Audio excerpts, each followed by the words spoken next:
Assalamu alaikum wa rahmatullahi wa barakatuh. Welcome back to Purely Islamic. बदर बिन सईद हाजिर है एक नई वीडियो के साथ। रमज़ान, रहमतों, बरकतों और मग़फ़िरतों का महीना। वो महीना जिसका इंतज़ार ज़मीन भी करती है और आसमान भी। वो महीना जिसमें रब अपने बंदों को खुद पुकार कर अपनी तरफ बुलाता है।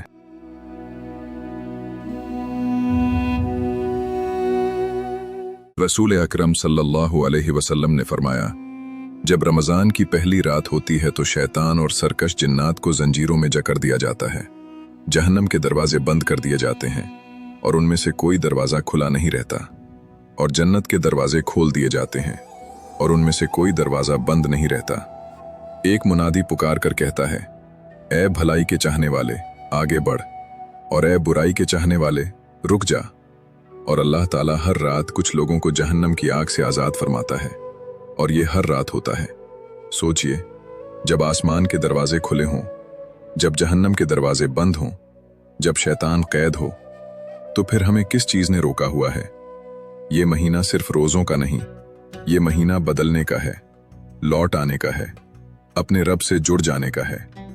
ऐ सुनने वाले, शायद ये रमज़ान हमारी ज़िंदगी का आखिरी रमज़ान हो। शायद ये मौका दोबारा न मिले। अपने दिल को साफ कर लो, अपनी ज़बान को जिक्र से सजा लो, अपनी आंखों को हया सिखा दो और अपने रब से सुलह कर लो, क्योंकि खुश नसीब वो है जो रमज़ान पाए और बख्श दिया जाए। या अल्लाह, हमें रमज़ान की कदर करने की तौफीक अता फरमा और हमें उन लोगों में शामिल फरमा जिन्हें तो जहन्नम से आज़ाद फरमाता है। आमीन।